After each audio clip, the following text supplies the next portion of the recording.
En manchette, aujourd'hui, on connaît les fraises des champs, mais connaissez-vous les prises des champs? Bonjour à tous et bienvenue à votre bulletin d'information sur les ondes de CTRB, votre télévision locale et régionale, aujourd'hui, mercredi, le 7 juin. En début de bulletin, on vous parle du conseil municipal de Sainte-Geneviève-de-Berthier. On parle de champs, on parle non pas de fraises des champs, mais de prise des champs. Un sujet qui peut intriguer.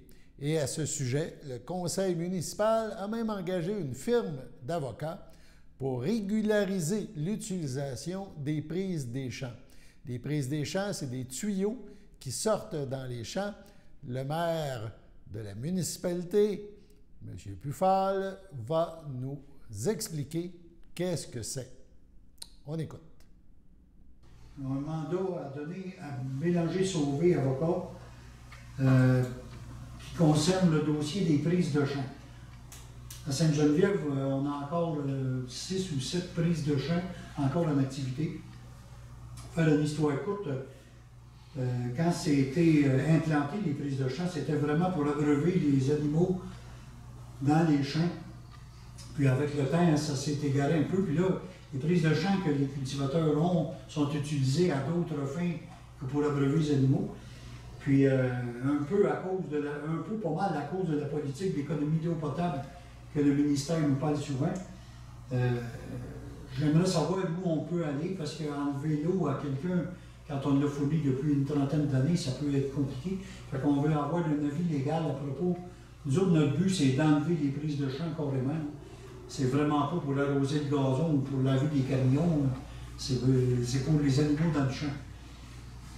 Puis il y a un certain danger là, qui peut arriver en cas de panne d'aqueduc, du réseau d'aqueduc, de contamination. En tout cas, on veut avoir un avis légal là-dessus. Donc, ce serait pour mandater Bélanger-Sauvé avocat pour avoir jusqu'où on peut aller à propos des prises de champs. Donc, les prises des champs, on vient d'en apprendre un petit peu aujourd'hui. De Sainte-Geneviève-de-Berthier, on passe au conseil municipal de la ville de Berthierville. On sait, dans notre bulletin précédent, on a parlé de développement, on a parlé d'une possibilité de 72 logements nouveaux sur le site de l'ancien garage Brissette, mais il y a d'autres projets pour Berthierville. Et pour ces projets, ou ce projet, en tout cas les prochains projets, le conseil municipal parle d'acheter un terrain, un achat possible d'un terrain appartenant au centre de service scolaire des Samars, donc un terrain qui est situé entre la polyvalente Pierre de Lestage et l'autoroute 40. On écoute le maire Perrault à ce sujet. H3 Centre des services scolaires des Samars, mandat relatif à l'achat du terrain situé sur le lot 4 396 945 avenue Gabriel Brissette. C'est un terrain qui appartient à la commission scolaire sur Gabriel Brissette, qui est en bordure de l'autoroute. Donc, vis-à-vis l'école, du côté de l'autoroute, vous allez voir pourquoi. Donc, je demande à M. Lahaye d'en faire la lecture.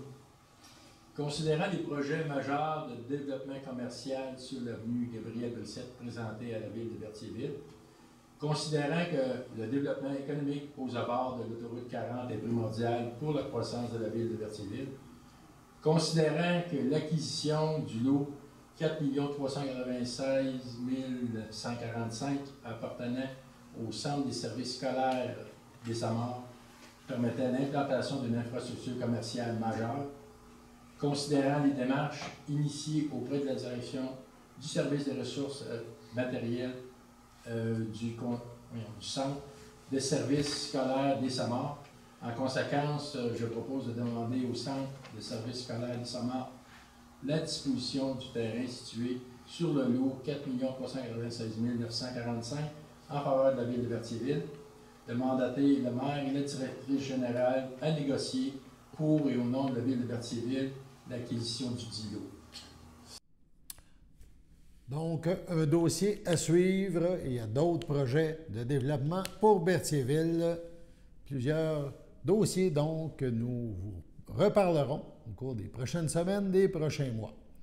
Le musée Gilles Villeneuve à Berthierville célèbre 35 ans de passion. Il met en vedette pour ce 35e anniversaire deux statues d'une légende, Gilles Villeneuve. Cet été, donc, un arrêt au puits s'impose au musée Gilles Villeneuve en Sol-Berthollet, un musée qui célèbre 35 ans. Sur place, parmi des milliers d'items de collection, deux statues uniques créées pour rendre hommage à un personnage de légende, Gilles Villeneuve. Le rendez-vous est donc lancé et, à souligner, une journée porte ouverte viendra souligner officiellement les 35 ans du musée. Cette journée porte ouverte, donc une journée gratuite, sans prix d'entrée, ce sera ce samedi 10 juin entre 9h et 17h. En cette année bien particulière, l'équipe du musée Gilles Villeneuve vous attend. L'établissement abrite, on le sait, une impressionnante collection acquise au fil des ans. Des milliers d'artefacts qui racontent l'histoire du Berthollet le plus célèbre et le plus rapide. Parmi ces items, on parle de ces deux statues, l'une signée par un artiste originaire de Saint-Michel-des-Saints dans la Naudière, Jules Lassalle. L'autre statue réalisée par un sculpteur parisien, Laurent Malassis. Les deux sont des pièces uniques qui font bien sûr la fierté des gens du musée et des Berthollets. Donc, on vous invite à profiter de l'occasion, entre autres de cette journée porte ouverte, pour découvrir ces artistes et leurs œuvres respectives. Parlons d'abord de Jules Lassalle. En bordure de l'avenue Gilles Villeneuve, bien installé sur la plus haute marche du podium, prend place depuis 1994, Gilles Villeneuve. Une statue de bronze grandeur nature, une œuvre magnifique du sculpteur de talent. Le public peut même prendre place aux côtés du champion sur le podium symbolique le temps d'une photo. Ce bronze de Gilles Villeneuve a vu le jour dans l'atelier montréalais du sculpteur en 1984 et a été érigé dans un premier temps au parc Gilles Villeneuve, rue Frontenac à Berthierville, la même année, soit 2 ans après le décès du pilote. La sculpture a par la suite été déplacée avenue Gilles Villeneuve, sur le site de l'actuel musée, où elle accueille depuis 1994 des visiteurs en provenance des 4 coins du monde. En plus de Gilles Villeneuve, Jules Lassalle a immortalisé dans le bronze les célèbres hockeyeurs Maurice Richard, Jean Béliveau et Guy Lafleur, sans oublier le joueur de baseball Jackie Robinson et plusieurs autres personnalités du Québec. Ces œuvres prennent place notamment à Montréal, mais aussi dans la vieille capitale. On parle maintenant d'un autre sculpteur, cette fois un sculpteur portraitiste, Laurent Malassis, qui, lui, reproduit le visage de personnalités sur mesure, dans un style naturaliste, à partir de photographies, c'est dans le cas présent pour Gilles Villeneuve, ou d'un modèle vivant. L'artiste réside à Paris. Ses créations se retrouvent notamment au musée Grévin dans la Ville Lumière ou encore au musée de l'Homme de Paris. Dévoilée en 2017 au musée Grévin à Montréal, la statue-tire de Gilles Villeneuve a été offerte au musée Gilles Villeneuve à Berthierville en octobre 2017. À la fermeture de l'établissement montréalais, le Gilles Villeneuve en question, et depuis cette fermeture, donc Gilles Villeneuve occupe maintenant une place de choix dans notre musée qui lui est consacré. Pour découvrir l'histoire de ces deux statues de Gilles Villeneuve et bien d'autres histoires attachées à la carrière du pilote de course qui ne baissait jamais les bras, on vous invite, on vous fixe un rendez-vous au musée Gilles Villeneuve, car 35 ans de passion vous attend. La journée porte ouverte, soulignant ces 35 ans du musée, une occasion unique de découvrir ou de redécouvrir un Berthollet unique, est organisée avec la collaboration de la MRC de Dautré et de la ville de Berthierville. Donc, un rendez-vous samedi, journée porte ouverte au musée Gilles Villeneuve. La Sûreté du Québec souhaite rappeler que depuis le 4 juin, les interdictions de se retrouver en forêt émises dans certains secteurs par le ministère des Ressources naturelles et des Forêts du Québec demeurent en vigueur, et ce jusqu'à nouvel ordre. Ces interdictions visent particulièrement les régions suivantes: le nord du Québec, la Côte-Nord, le Saguenay-Lac-Saint-Jean. l'Abitibi-Témiscamingue, la Mauricie, l'Outaouais, les Laurentides, mais aussi la Naudière. Les effectifs de la Sûreté du Québec demeurent mobilisés aux endroits névralgiques afin de faire respecter les interdictions en vigueur et d'assurer la sécurité de la population. Pour connaître les secteurs spécifiques visés par ces interdictions, nous invitons donc la population à visiter la page Feux de forêt du gouvernement du Québec sur le site de la SOPFEU ou à contacter Service Québec au numéro de téléphone sans frais le 1-877-644-4545. Sur ce, allons à la pause. Chers téléspectateurs, vous êtes cordialement invités le samedi matin dès 9h30 à notre bingo télédiffusé de nos studios de Berthierville. Depuis plusieurs années, nos adeptes de la télévision régionale se sont divisés un montant de 600 $, disponible chaque semaine lors de notre joute de bingo à CTRP. Un amical animateur et ses joyeux compères, dont un technicien et deux bénévoles, partagent tour à tour cette émission dans le but de vous agrémenter durant 60 minutes, un moment de plaisir qui pourrait s'avérer payant pour vous. Vous pouvez donc vous procurer les cartes de jeu chez les dépositaires participants et j'ai nommé à Berthierville, le dépanneur Formule 1 et le garage Pétroté sur la rue Gilles Villeneuve, le marché IGA Extra sur la rue Gabrielle Brissette, le marché Métro sur la rue Notre-Dame et la pharmacie Proxime sur la rue Frontenac. À Saint-Ignace-de-Loyola, le dépanneur Esso sur la rue de la Traverse et le marché Aldo sur le rang Saint-Michel. C'est donc un rendez-vous hebdomadaire chaque samedi matin dès 9h30 sur les ondes de CTRP, votre télévision régionale et communautaire, maintenant en haute définition. On vous attend donc en grand nombre et toute l'équipe vous souhaite bonne chance.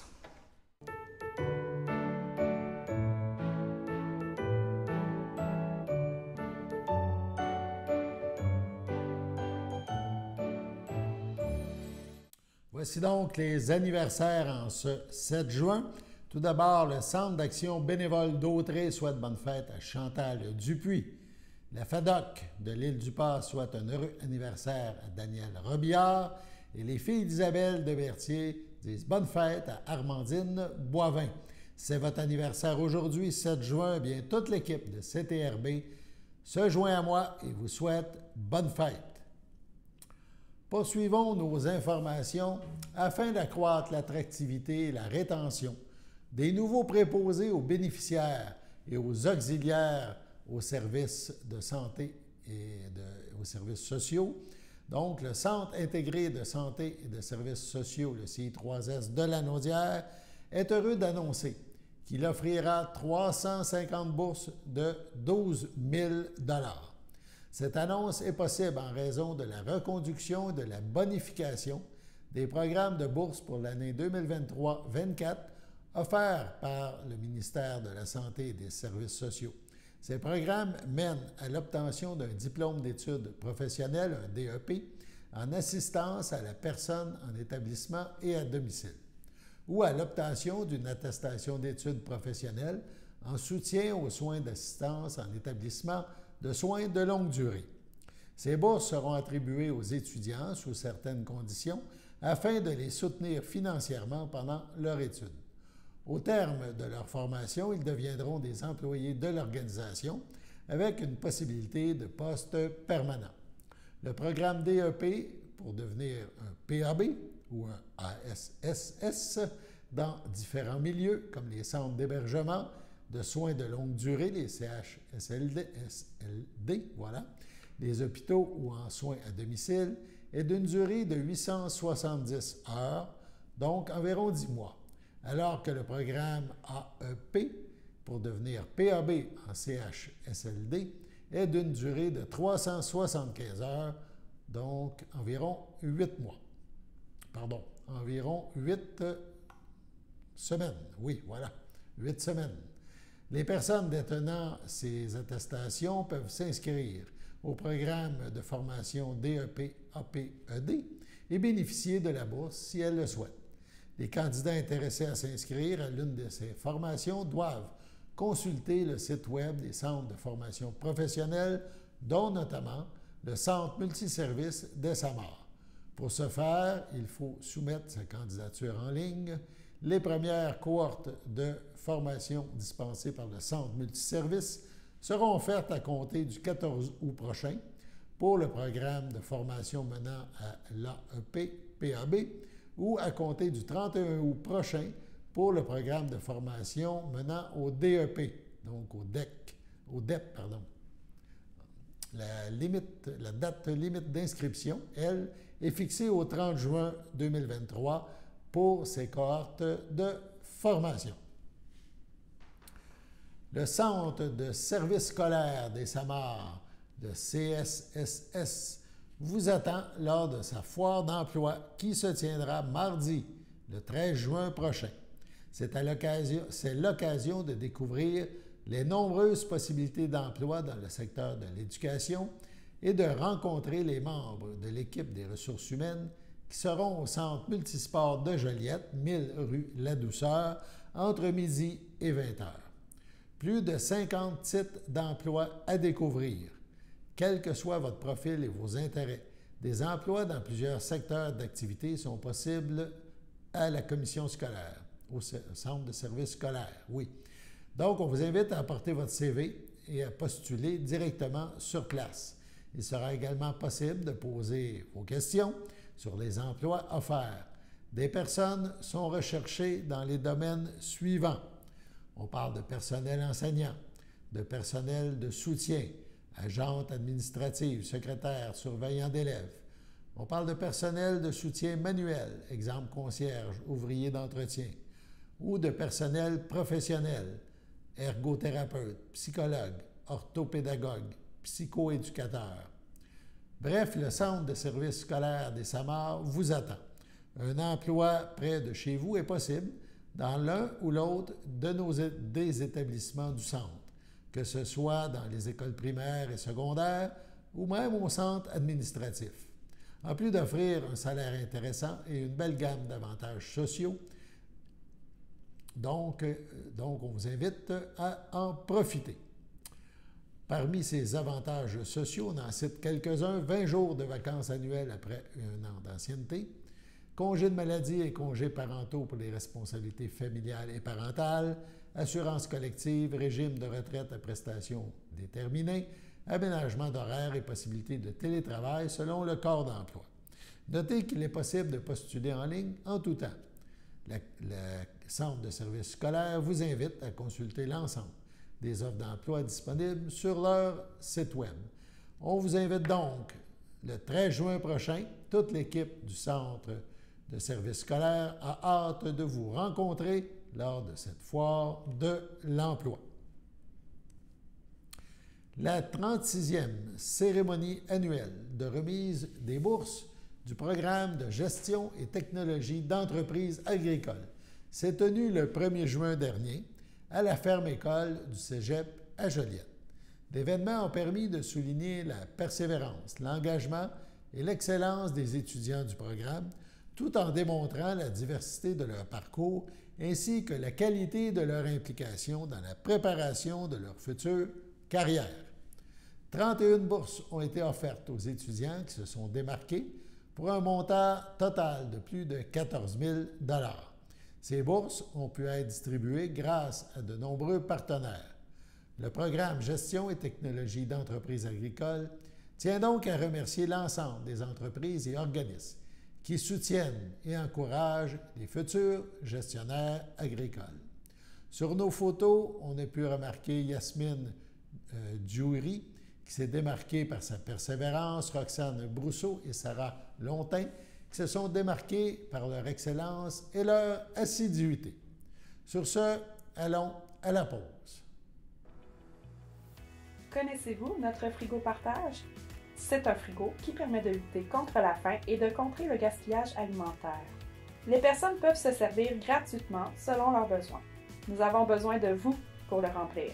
Nous acceptons les fruits, les légumes, les cannages, les produits céréaliers, les produits laitiers et les denrées non périssables. Nous n'acceptons pas les plats cuisinés à la maison, les produits déjà ouverts, les produits périmés, l'alcool, la viande et le poisson. Nous sommes ouverts du mardi au vendredi de 13h à 16h et les jeudis jusqu'à 18h30. Le frigo est situé à l'intérieur de notre comptoir meuble au 555 rue Montcalm en passant par le stationnement. Pour plus d'informations, contactez Stéphanie Ross, 450-836-6966 au poste 1. Suivez-nous sur Facebook.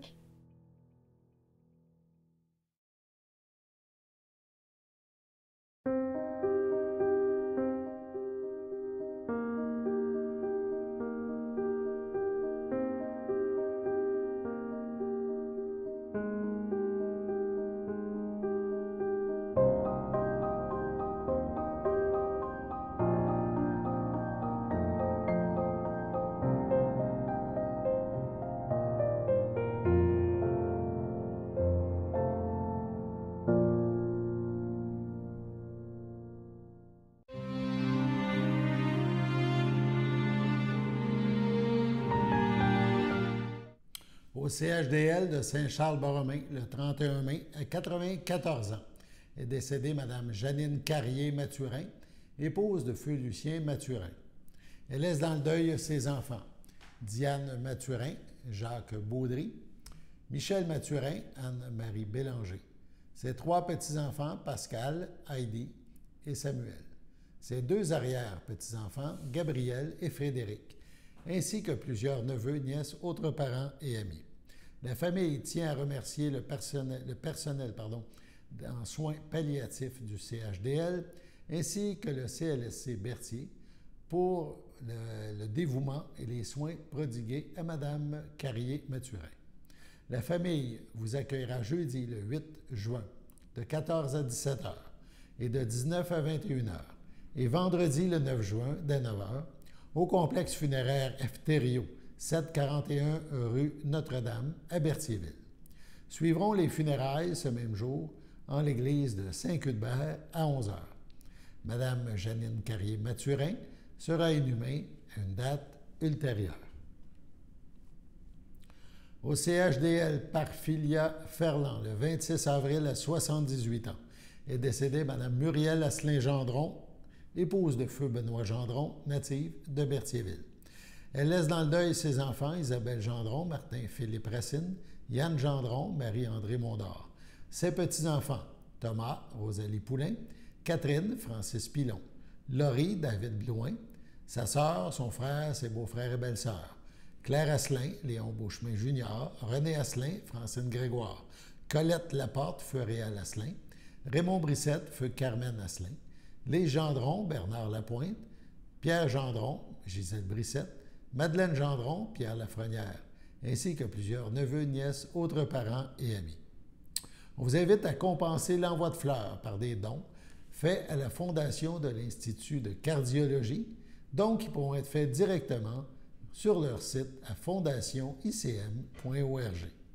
La famille vous accueillera directement au cimetière de Berthierville le samedi 10 juin dès 10 h, d'où suivra un hommage à 11 h.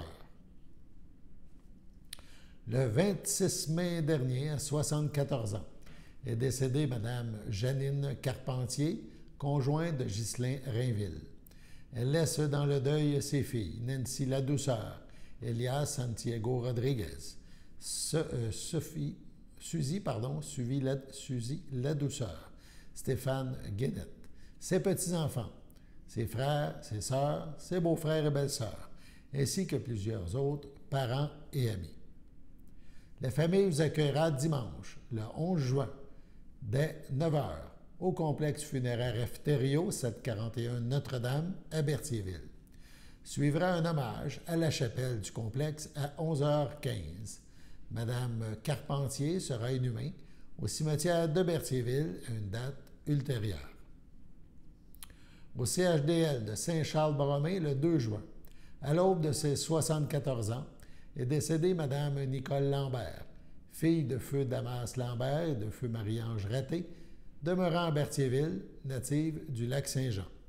Elle laisse dans le deuil ses enfants, Estelle Terrien, Pierre Giguère, Lily Terrien, Denis Desroches, Danny Terrien, Sylvie Garot, José Terrien, Luc Chaput. Ses petits-enfants, Roxane Vézina-Terrien, Daphné Vézina-Terrien, Tony Terrien, Alexandre l'Italien, Vanessa l'Italien, Kevin Terrien, Jade Desroches, Lydia Desroches, ainsi que leurs conjoints et conjointes. Ses arrière-petits-enfants, Mathéo, Noah, Abigail et Cara, sa sœur, son frère, son beau-frère, Mimi Lambert, Gaston Vallée, Jean-Guy Lambert, ainsi que plusieurs neveux, nièces, autres parents et amis. La famille vous accueillera samedi le 24 juin dès midi au complexe funéraire Thériault, 741 rue Notre-Dame, à Berthierville. Suivra une liturgie à la chapelle du complexe à 15 h. Les cendres de Mme Nicole Lambert seront déposées au columbarium du complexe de Berthierville. À son domicile, le 23 mai, à 94 ans, est décédé M. Régent Savignac, épouse de feu Louisette Laforêt, demeurant à Berthierville, lui ayant précédé sa fille Joanne. Il laisse dans le deuil son fils, Pierre Savignac, Lise Bérubé, ses petits-enfants, Olivier, Émilie Odette, Mathis Savignac, Justine Marion, Alexandre Désy, ses arrière-petits-enfants, Loïc, Félix, Florence et Éléonore, ses sœurs, son frère, ses beaux-frères et belles-sœurs, Céline Savignac, feu Marcel Corriveau, Gabriel Savignac, prêtre, Marie Savignac, feu Philippe Paquin, Édith Savignac, Pierrette Laforêt, feu Gilles Moreau, Monique Laforêt, feu Jean-Baptiste Arnois, ainsi que plusieurs neveux, nièces, autres parents et amis. La famille vous accueillera dimanche 25 juin de midi au complexe funéraire Thériault, rue Notre-Dame à Berthierville. Suivra une liturgie à la chapelle du complexe à 14 h 30. Les cendres de M. Savignac seront déposées au columbarium de Berthierville. On conclut en rappelant ou en soulignant que l'Assemblée générale annuelle de la Corporation du patrimoine de Berthier, qui gère la chapelle des Culs-de-Berre, donc aura lieu ce vendredi, 18 h 30. Donc, c'est un rendez-vous pour les amateurs de culture. Sur ce, on passe à la météo.